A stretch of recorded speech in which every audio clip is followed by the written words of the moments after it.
Here we are. I told you about a couple of YouTube channels that I think are pretty good. This is them. This is I don't know what they are. Sergio and Rhoda. He's got an accent that sounds Eastern European, and she's got an accent that sounds Israeli. But they're apparently from Israel and they migrated to the United States, and now they're going back to do this kind of stuff. And they got a lot of good content on these archaeological sites. They're all over the place in Israel, and it's just really fascinating. So they go to these places, and it's really interesting. There's one on the place where they think that Judas would have hanged himself, and it's really fascinating because I wonder if it's in here. It's still desolate. May his house be a desolation, and so on and so forth. That statement, however it's said in chapter 2. But one of these videos is on that location where they think it is, and it is still a desolation. I don't see it. They also do food. Did you hear that? They do food. Okay. Is that a pizza? Oh, don't get me started. There's more food. Anyway, that's a good site. And then Expedition. But I find the idea of Israeli Christians to be interesting because they're a rare commodity. So Are you familiar with a guy named Amir Sarfati? Behold Israel. no. He lives in Galilee. Dynamic Christian, excellent preacher. He might do something well with sometime. There's also the son of one of the co-founders of Hamas, the terrorist organization, Palestinian terrorist organization. I forget his name, but he's a devout Christian who's right on the front end, Wow. and he's all over YouTube, and he'll take on anybody in a debate. I mean, he's probably got all kinds of what do they call them? Fatwas. What do they, the Muslim thing where the fatwa, you know what it is? It's fatwa. Dangerous search, maybe. I don't know. Fatwa.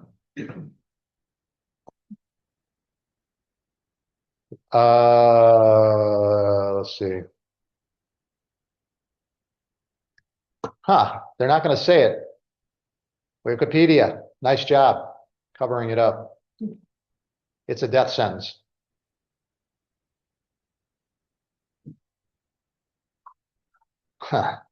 Nice. All right. Well, anyway, So that's the death sentence that they Yeah. drop on anybody who converts from. yeah. Remember Salman Rushdie, the guy who Yeah. did the cartoon in Europe about Muhammad? He got one. Every time I've heard fatwa, I'm sure there's non-death sentence fatwas, but nobody cares about those. Even when they throw burning oil in the face of a girl, that might be part of that whole pop thing. Anyway, this other channel, Expedition Bible, it's more pure archaeological stuff. He goes all over that region. So he's going to go into Iraq, take a look at the ruins of Nineveh, the Babylonian Empire, the Assyrian Empire, and so forth. I think he grew up in Saudi Arabia, but he's got a lot of good stuff too. Not as many, but this one here is really good. On whether they think whether he thinks they found the Exodus Pharaoh, Amenhotep II, I think it is. It's really fascinating. So there you go. If you want them, let me know. Would you repeat what you said about fatwa That it's a Islamic death sentence for converting to Christianity? for For anything? blasphemy, for whatever they decide you deserve death for.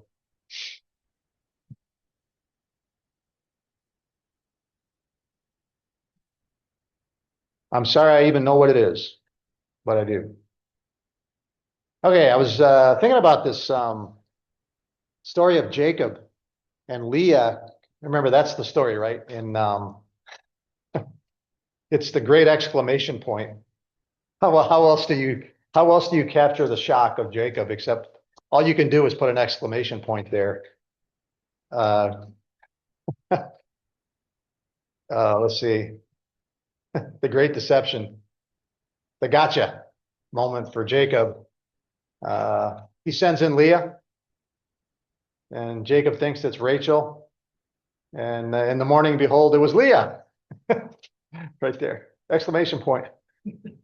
It would be like an emoji. What is the emoji? What is the appropriate emoji?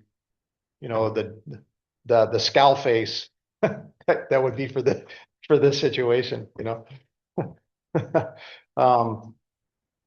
So there's a great deception. She pretends to be Rachel and she puts a deception on Jacob, or actually Laban does. So she's the pawn. And although we don't know that, she very well could have been delighted because she was going to get married. I don't know. I don't know what the thinking on this was back then, but it was a big deal to be unmarried, and she's the eldest. So, you know, they got this thing apparently where you got to marry him off in order. I don't know. She may have had a crush on her 76-year-old cousin. No? Oh, I mean, my hunch is that no, this was pure pragmatics. I think that's what this amounts to. And so, you know, the deception is she pretends to be her sister and fools Jacob. And it never occurred to me the exact parallel with what he did to his father. Mhm. Oh, yeah. It's not just the parallel of deception. It's the exact same thing. He went into his father and said, "My father," and he said, "Here I am. Who are you?" He's talking to Isaac. Jacob said to his father, "I am Esau, your firstborn." Well, Leah's the first one. So this could be divine retribution, being told your sins will find you out. "I have done as you have told me. Now sit up and eat my game, that your soul may bless me." But Isaac said to his son, "How is it that you have found it so quickly?" "My son," he answered, "because the Lord your God granted me success lying on behalf of God," right there, right? Isaac said to Jacob, "Please come near that I may feel you, my son, to know whether you are really my son Esau or not." So Jacob came near. So the voice is Jacob's voice, but the hands are the hands of Esau because he put skins on his hands. He did not recognize him because his hands were hairy like his brother Esau. So he blessed him and said, "Are you really my son Esau?" One last lie. "I am." And so success, which is what drives him to have to go to Paddan Aram in the first place. This deception. The first thing that happens, I mean, the first main event that happens after the, you know, "I am Rachel, your beloved." "Are you really my beloved?" "Yes." So then that happens. But yeah, I can't believe I never noticed the exact parallel. So if there is such a thing as biblical karma, I know I'm mixing idolatrous things with, you know, right here. It's unbelievable.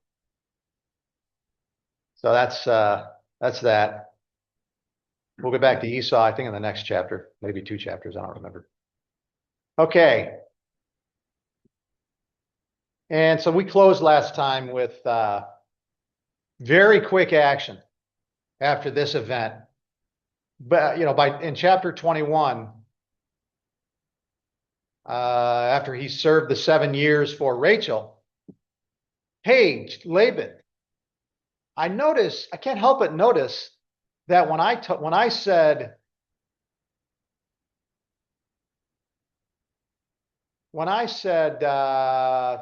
I would serve you for 7 years, I would serve 7 years for Rachel." Where is it? 18. Right here. "I will serve 7 years for." Laban failed to mention that the practice is to marry off the first one.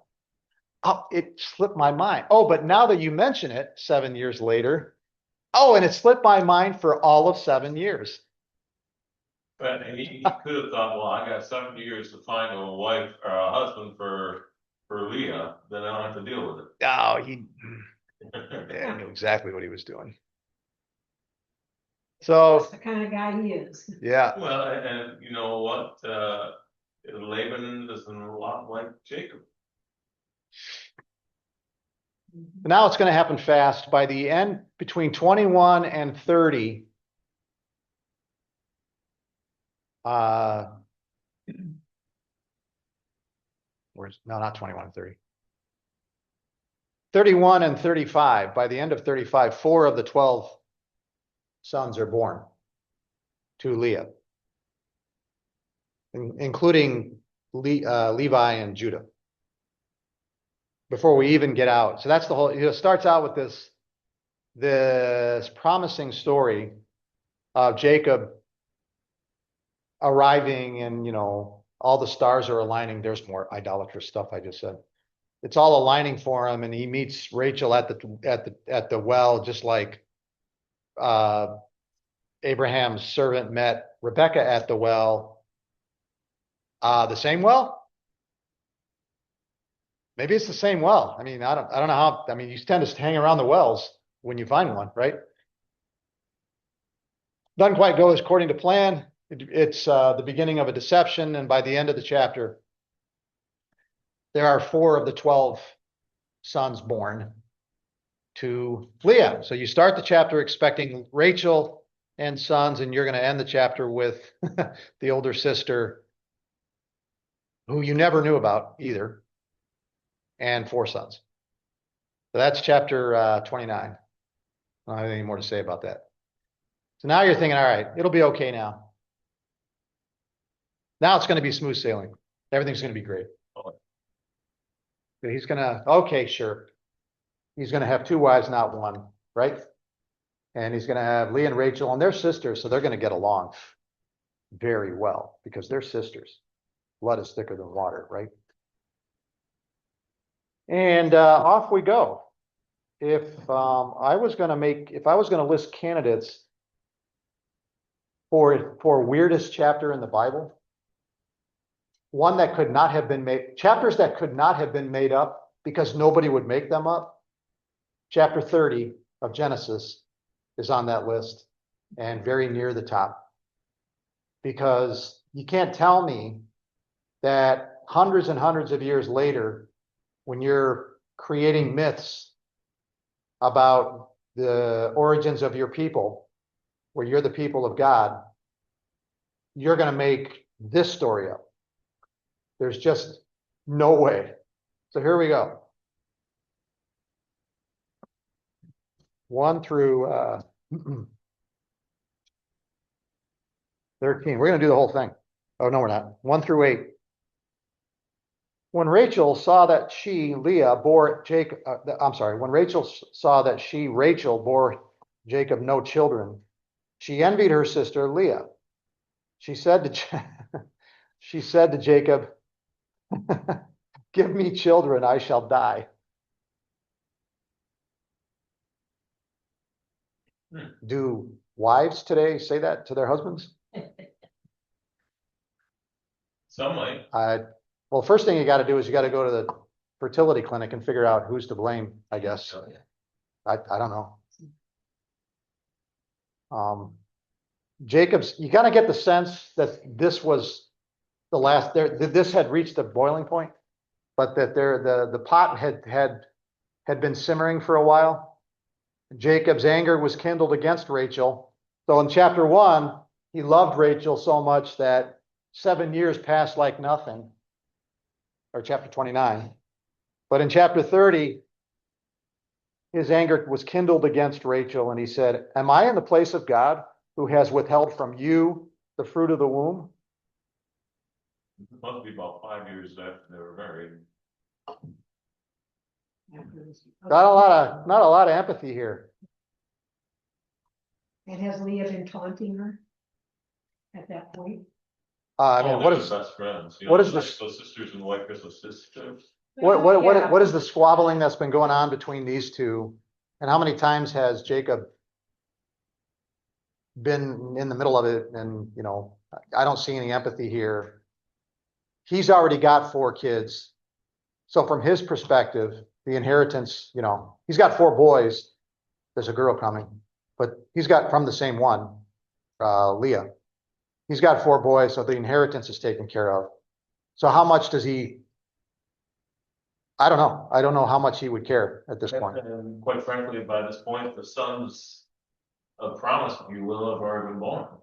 And in Judah, There is no mention of 12. no, 12 is a happy number that you find out about at the end after Benjamin is born. That's just it. But there's nothing ever said to Abraham, Isaac, and Jacob, and I will make of you 12 tribes. You know, you will be the 12. There's just, I'm going to make of you a great nation. And it just so happens that the nation is going to be these 12 tribes. Does that mean that God has to tell us everything that we want to know? no. He tells us, He just basically told you that you're gonna make you a great nation, just say. He didn't give all the detail, just didn't give all the details, so. he tells us exactly what we need to know. But we want to know more. Why this? Why not that? The story that's told is the divine story. It's the divine story that he has willed that is necessary. And there are people who get more than, necessary. Moses is probably one of them. But we get the story that we need. And we need to ask questions of the story that the story was meant to answer, not ask questions with the story was obviously never meant to answer. You know, as you talk about that, it reminds me of the original sin. You know, tree of knowledge and good and evil. All of a sudden you'll know and be like God, Satan tempts them with. And so they want to know more than what they're thinking. Also reminds me of what Moses wrote in Deuteronomy 29:29. Secret things belong to God, but what we just revealed belongs to us and our children that we may decide. Okay. So Rachel can't take it. Give me children or I shall die. Jacob's throws his hands up. What do you want from me? So Rachel does, tell me whether you've heard this before. Rachel said, here is my servant Bilhah. Go into her, so she may give birth on my behalf, that even I may have children through her. Does that sound familiar? Sarah. Sarah. Well, a lot of this is familiar. Sarah was barren. Rebecca was barren for 20 years. Rachel was barren for who knows how long. I mean, there's a lot of barrenness here. Genesis is a book with stories that rhyme, that stories that don't repeat, they rhyme, as they say about history. History never repeats itself, but it rhymes. And oftentimes with history, we expect, well, even like right now, well, there can be revival and then we can get back to some prior state. There is no such thing as going back to a prior state in history. That doesn't mean the future has to be bad. It just means you're not getting back. Whatever it is, it's not going to be what it was. That's just how it is. And so nostalgia tends to make you long for the repeat of a past that cannot be repeated. The good parts of the past. The good parts of the past. Yeah, I don't, we say things like this. Yeah, life was much simpler in the 50s. Okay, would you want to live in the 50s? That phone, this computer, the 65-inch TV I have in my living room, the list is endless. None of which did I miss in the 70s that I didn't have. I'd go back and look at those TVs that we had. It was like a 32-inch. That was a big one. 10 inches was standard size. I remember that thing sitting as this big old console TV, but the screen is, about a third of the size of the whole TV. And if you wanted to turn the channel, you got up. I sound like an old man. If you wanted to turn the channel, you got up and you flipped the channel. So I remember. You have to change the antenna. You got to move the antenna. Yep. So I remember. Hey, Gary. Oh, I forgot it's 7 o'clock. We could try pounding it. You could do that too, but you had to get up to do that. But I remember my uncle on New Year's Day. We had all our family gathering. My uncle only cared about the bowl games in college. And I still remember him taking a kitchen chair while everybody else is in the living room, the dining room, talking and eating and stuff. And he was sitting next to the TV and he had his hand on the, what do you call it? The now, that's right, because they don't have one of those now.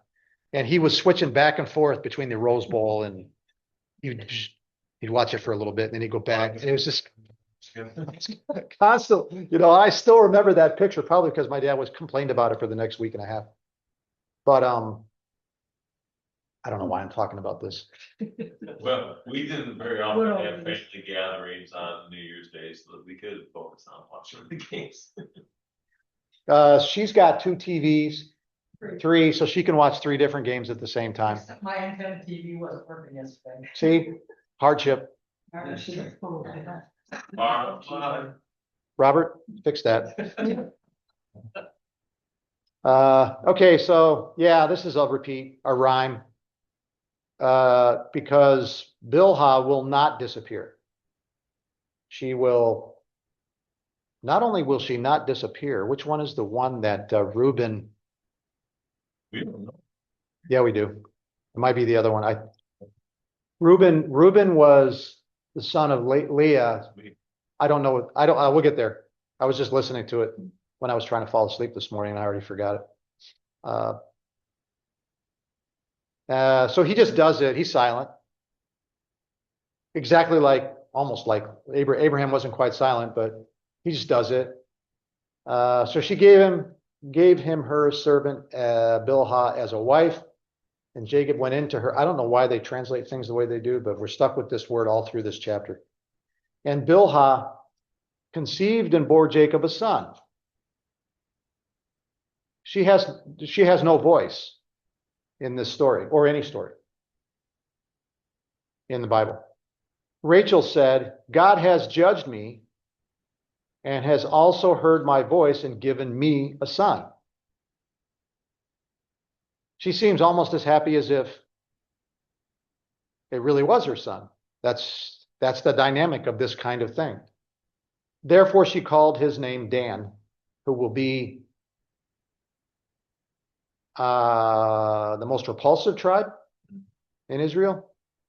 It was the most wickedness. Not what you would expect. Witchcraft and stuff. Yeah. So I'm not sure, Rachel, I'm not sure you want to take credit for that one. You couldn't have known, but you might have wanted to throw that one back. Rachel's servant Bilhah conceived again and bore Jacob a second son. Rachel said, with mighty wrestlings, I have wrestled with my sister and have prevailed. I think that Hebrew, if you look at it, they put in the word mighty, but I think this is a Hebraic way of, this is the literary technique that they use. With wrestlings, I have wrestled. It's like that, which we translate with mighty wrestlings. They have that construct a lot. But anyway, she thinks of it as prevailing over her sister. So she called his name Naphtali. And I'm sure she was very silent about it and humble. I'm sure she didn't say anything to Leah about it. And Leah congratulated her. Oh, yeah. And they hugged. And all is well. Reuben slept with Bilhah. Was it Bilhah? So the other concubine or the wife or whatever she is. Genesis 35, Okay. 22. That's about when you find out what's really going on with these sons. You're going to find out about Judah. The sons were even divided amongst them because of their mothers. This is a repulsive family. There's no other way to put it. Until the very end, almost the last chapter. And then you see a spark of hope in this family. And then they get extinguished for 400 years and then it's idolatry again. Anyway, so now there's 6. And I don't think I have anything to say about it. So let's see, that's 6. Just to take time out to assess the intrigue in this family, there's Ishmael and Isaac, Jacob and Esau, Jacob and Laban, now Leah and Rachel. It's not over yet. When Leah saw that she had ceased bearing children, you would think that 4 is enough, but not, because this is, I don't know what this is. I mean, I don't understand the dynamic. We'd have to be there to understand the cultural dynamic that's going on here. She took her servant Zilpah. Now you know why they gave the names of these people, the concubines or wives. I guess they're wives, and gave her to Jacob as a wife, who was silent. Then Leah's servant Zilpah bore Jacob a son, and Leah said, "Good fortune has come." So she called his name Gad. Leah's servant Zilpah bore Jacob a second son, and Leah said, "Happy am I, for women have called me happy." So they're celebrating. So she called his name Asher. So now the tally is 6-2. It says David gave her as a wife, but when Reuben went into Bilhah, they called her a concubine. Yeah, that's So why not really. I don't know what. Well, it says the same thing about Hagar. She gave her as a wife as well, but then elsewhere she's considered a concubine. So But I don't fully understand how they determine. no, later on, when Abraham, after Sarah's dead, Abraham is going to get married to Keturah. Is that her name? Yeah. And it also references concubines. So what's the difference between he had concubines? So you find out, whoa, wait a minute, what? I mean, David and Solomon and all Oh. of them had concubines. It's basically Yep. allowed would just I mean- went in to lay with the king to keep them, Warm, warm and all that kind of Abstract. stuff. she's like, I mean, And also to produce children. Yeah, I mean, Solomon basically had 700 wives and 300 Yeah. concubines, so. They kept score. The numbers matter. perhaps the concubines were women who had been part of the household as slaves already. Maybe that has something to do with it. It could also be, what did they think of it? Because would you rather be the concubine of a king with a son? Or would you rather be a single woman on your own in that culture at that time? So it's not necessarily true that the concubines were opposed to this. No. I have no idea, I but don't know, and I just don't understand the culture of concubines. No, me neither. I especially when you got all the sons you could want. mean, I don't understand Jacob, quite frankly, just going from one to another, like a rooster going to a hen's, you know? Well, that's pretty graphic. Just. All you over here just ignore this language here. But I mean, that seems like what it's like, and, you know, it doesn't seem like it's an act of love, let's put it that way. No, this is pure pragmatism.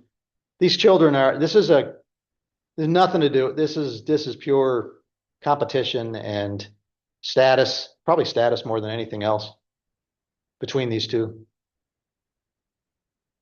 Because there is going to be a chief wife, right? There's going to be the wife. And then there's there's the rest. And the interesting thing in this one is which one's the wife? Yeah. I know. Yeah. It never, that's right. You were led to believe it was going to be Rachel. But by now you're already going, well, maybe not so much. There's like, have situations sort of like that. Like I know there was a Nordic one where they say you marry your first wife because she's smart and she's going to run everything. The other ones can be whatever you want because the first wife is going to be in charge and take care of everything. You can't marry someone stupid. Hmm. Yeah. Well, you can. Well, you can't. Well, I mean, as we go on, I mean, basically Rachel and Leah, they're making a kind of, because since he loved Rachel and didn't like Leah, they make a pact and say, okay, I'll let him go live with you. Yeah, we'll talk about that in a minute. You know? Yeah.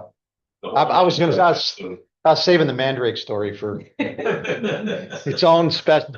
That's when I said weirdest stories, chapters you would not make up.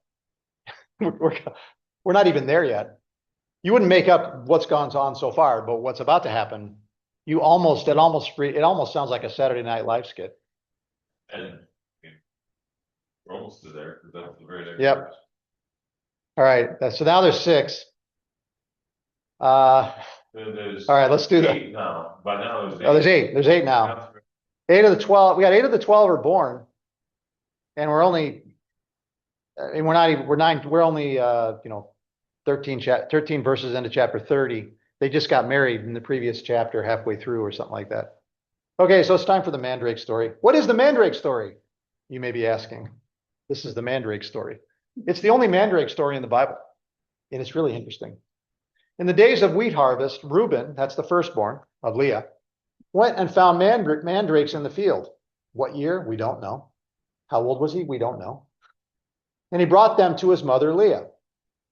Then Rachel said to Leah, just step back and listen to the dynamic of I'll read the whole thing. Please give me some of your son's mandrakes. Why would Rachel go to her competitor and ask for her mandrakes? But she said to her, is it a small matter that you have taken away my husband? No, there's no competition in this family. Would you take away my son's mandrakes also? What, you got my husband and now you want my mandrakes too? Man, give it a rest. When Jacob came in from the field in the evening, Leah went out to meet him. I'm sorry. Yep, the important part. Would you take away my son's mandrakes also? So Rachel makes a deal. Then he may lie with you tonight in exchange for your son's mandrakes. I don't think in the history of the world, I would go out on a limb and say, you can tell me, Dana, whether you believe me. No 2 sisters have ever made this deal. I think this deal is a one of a kind in the entire history of the human race. No different than, Jacob saying, I'll give you my porridge for your birthright. That's another parallel. Yeah. Yeah. Then he may lie with you tonight in exchange for your son's mandrakes. Now, up till now, nobody said that mandrakes result in children in conception. Nobody said anything like that. It also sounds like Rachel controlled who you like with. Or they were, what do you call it? They some kind of rotation. I don't. When Jacob came from the field in the evening, Leah went out to meet him and said, you must come into me, for I have hired you with my son's mandrakes. So he did. He said, okay. So he lay with her that night. This is really graphic. Hey, Gary, Now, listen. Huh? Yeah.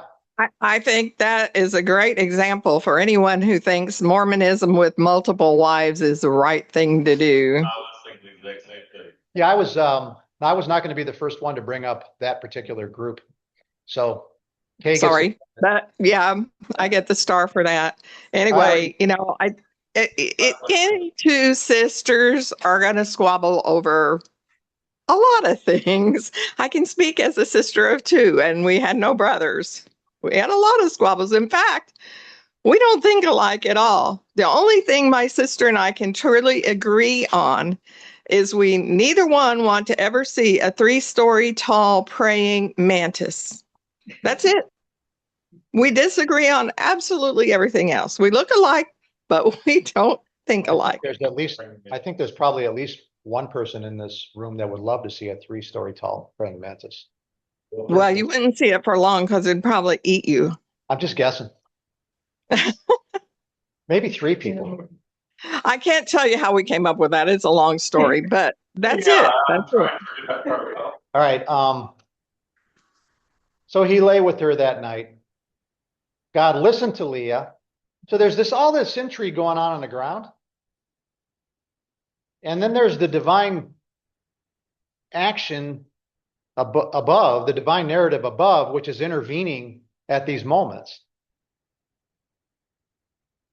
So not only does it not say that the mandrakes have anything to do with anything, the narrator intervenes to make sure you understand that it's God doing it, not mandrakes. However, they're involved in this. The mandrakes, what are the mandrakes even doing there? It's almost like the narrator's trying to get you in on the comedy, the tragic comedy that's going on here. Is it assumed it's an aphrodisiac or something? Some kind of fertility Yeah. thing. Yeah, I just looked it up, it says that they consider it a fertility plant or aphrodisiac, yeah. Well, it certainly worked on Jacob. But isn't that what Jacob used as far as the mandrake sticks, as far as watering hole? What was That's- that?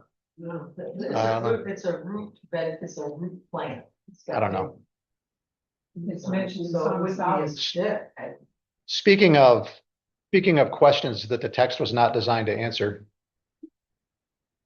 So we are left to speculate about the role of mandrakes in the be fruitful and multiply mandate on creation. God listened to Leah. She she conceived and bore Jacob a fifth son. And Leah said, God has given me my wages because I gave my servant to my husband. So she called his name Issachar. What on earth does that even mean? Issachar means wages, so. God has rewarded me. God has rewarded me for giving my servant to my husband. I'm not even gonna try to speculate. But maybe she thought of Rachel as a servant instead of, one of Jacob's wives. I think she's talking about Zilpah. I think so. That's the servant that's already been mentioned. I gave my servant to my husband. Well, the only servant she gave to her husband was Zilpah. And I don't see the connection between that and Leah once again getting pregnant. But But that's her distorted thinking. well, you know what? My odd part is that back in the day, if somebody's reading this, that probably makes perfect sense to them. They could interpret this story exactly. It'd be a much longer story. Yeah. Leah conceived again. She bore Jacob a sixth son. Boy, those mandrakes did their work. So that's 10 altogether. And Leah said, God has endowed me with a good endowment. I don't know, Leah. God, now my husband will honor me because I have borne him six sons. I got to think that if it didn't happen by the fifth son, I don't know that a sixth son was going to do it. But she's still trying. I mean, status. Maybe it's the point of the chief wife that Laura was talking about a minute ago. There's that status. And she knows that Rachel was the one that Jacob wanted. And that would have been made obvious in the first 7 years, in the second 7 years and first 7 years. And so she wants to be whatever that status is. And this is the primary way you do it. So now there's 6 sons plus 4 is 10. And Leah said what she said, let's see. She called him Zebulun. And then there's this afterthought. Afterwards, she bore a daughter and called her name Dinah. Is it possible there were other girls besides Dinah? I know Dinah Almost certainly. comes in the story later. Possible. Right around the corner, Dinah. Yeah, Dinah's the one that's going to matter.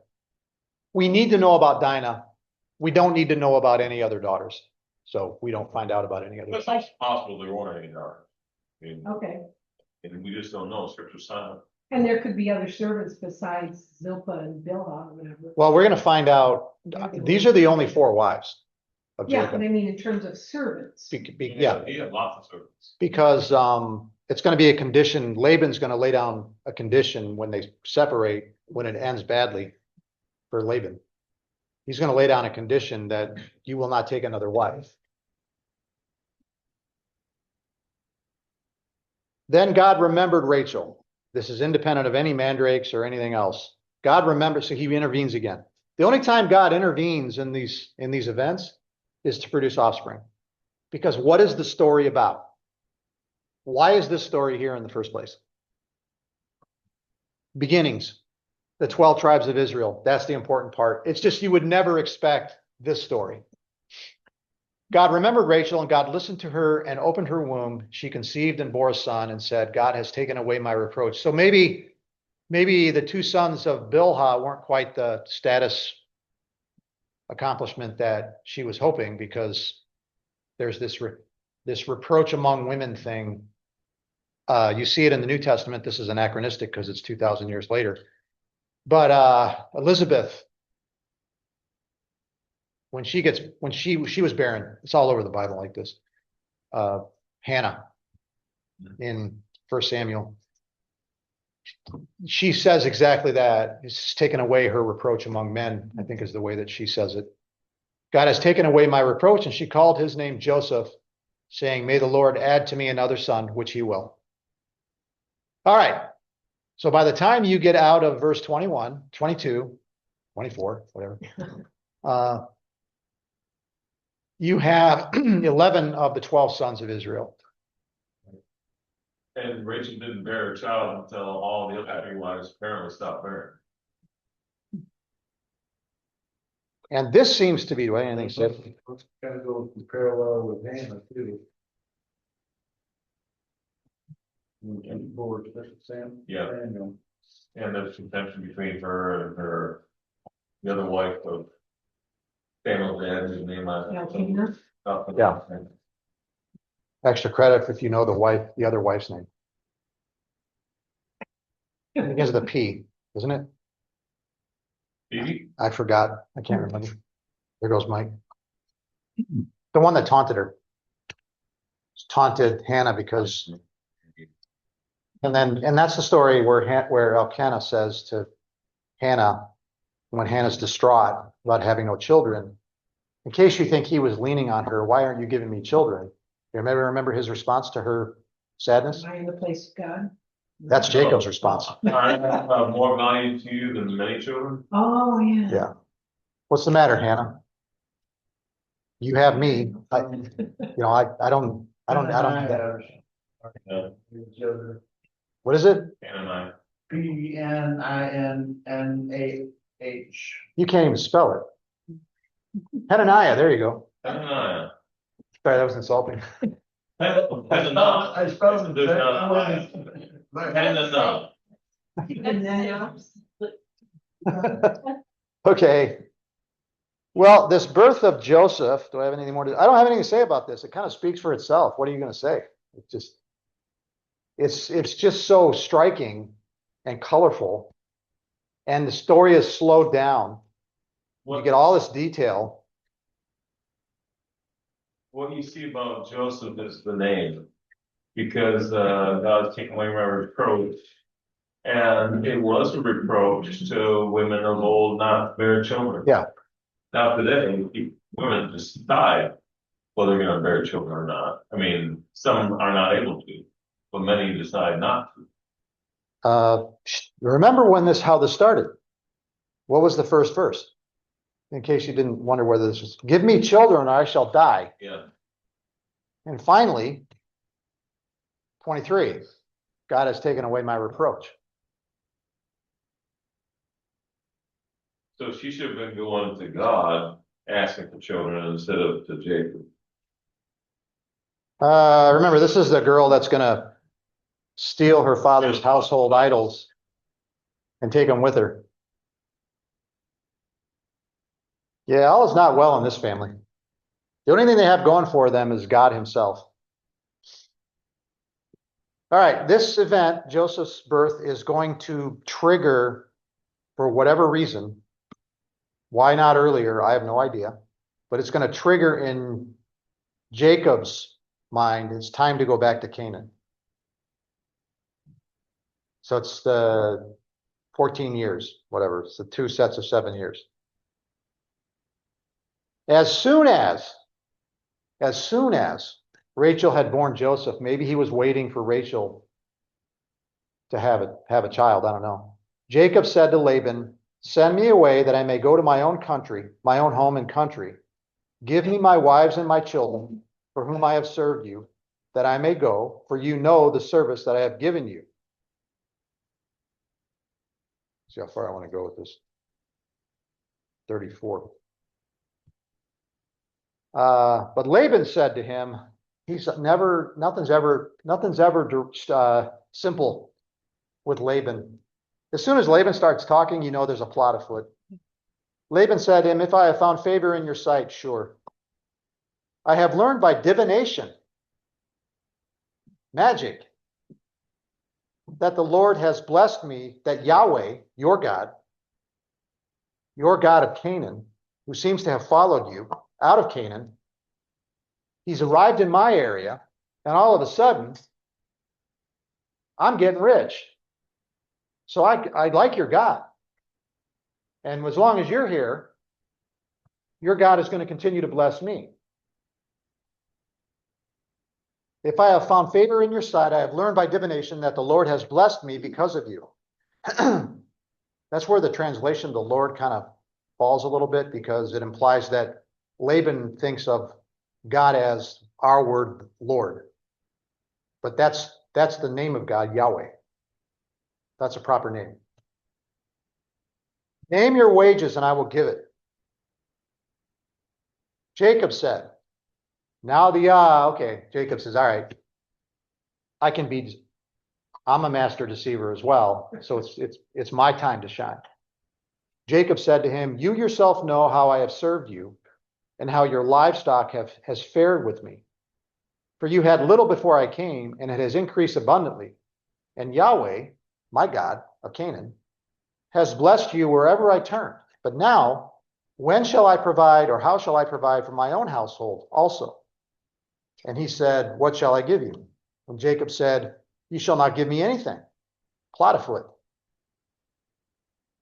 There is a plot afoot.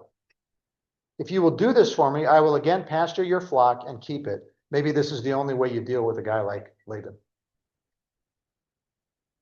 Let me pass through all your flock today, more weirdness, removing from it every speckled and spotted sheep and every black lamb, and the spotted and speckled among the goats, and they shall be my wages.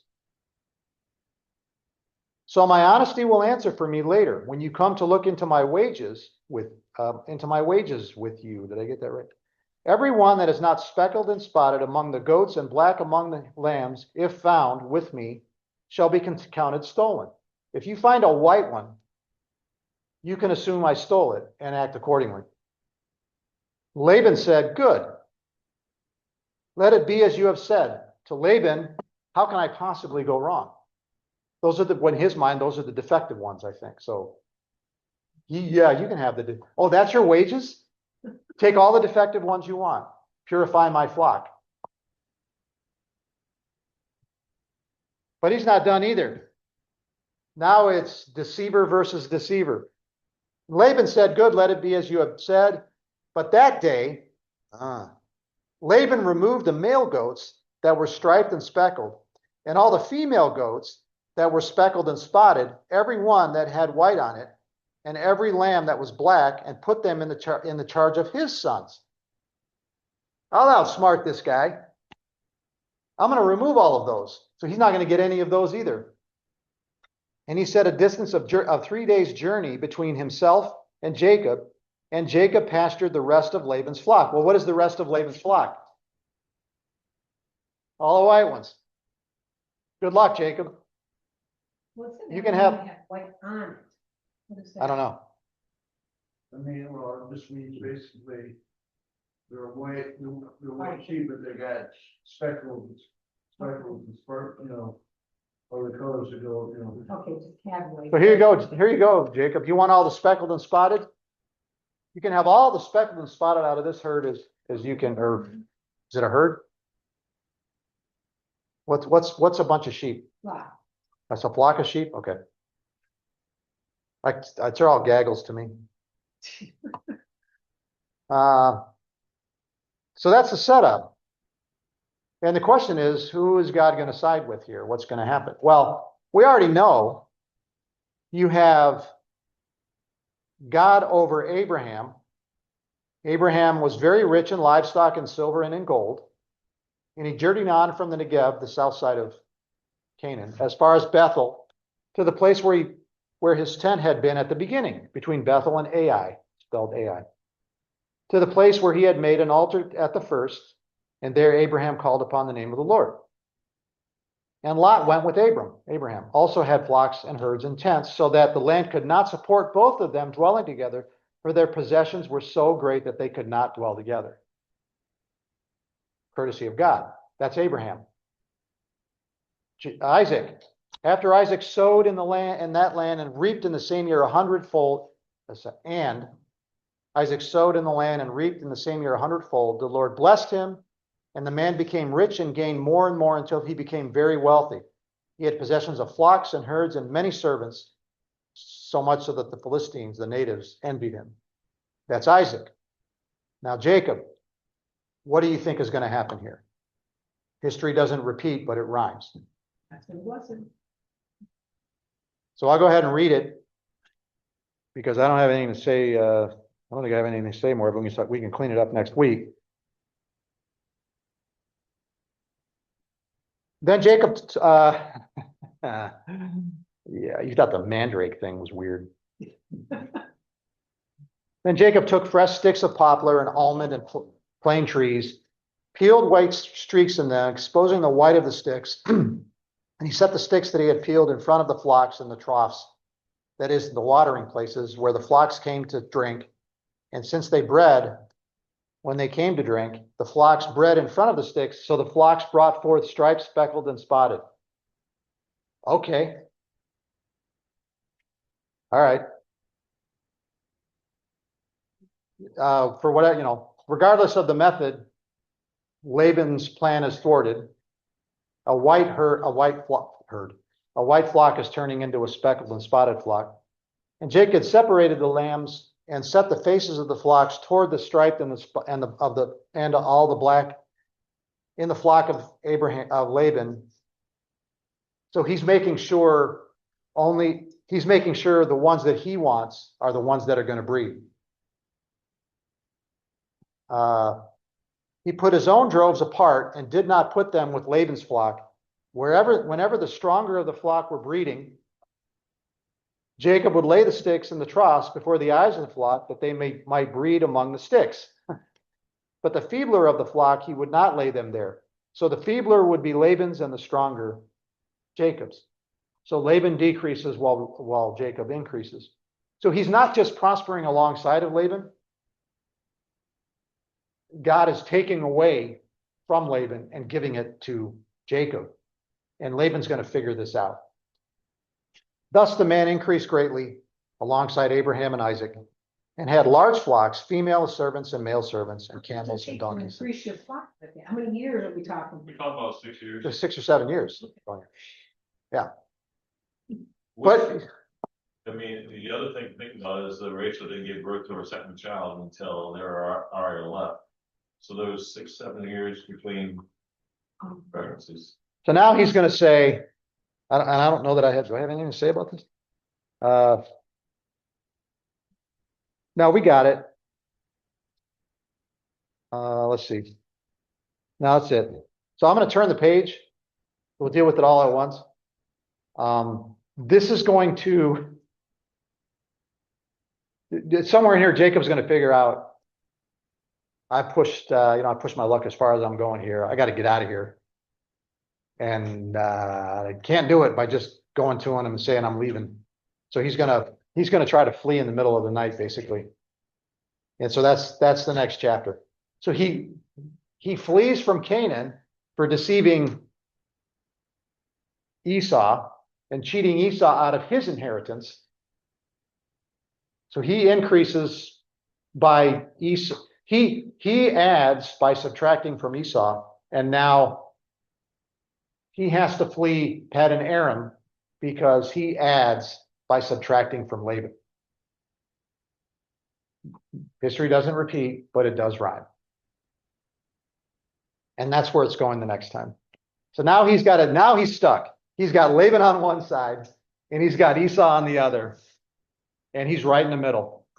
And all I can do at this point is head back to Canaan and hope somehow that I can make things right with my brother. There's no choice in the matter. And that's, of course, again, that is a happy ending. It was a happy ending with Isaac and Ishmael, and it's going to end up being a happy ending with Jacob and Esau. Okay, that's it. And 31 next. Thanks for joining.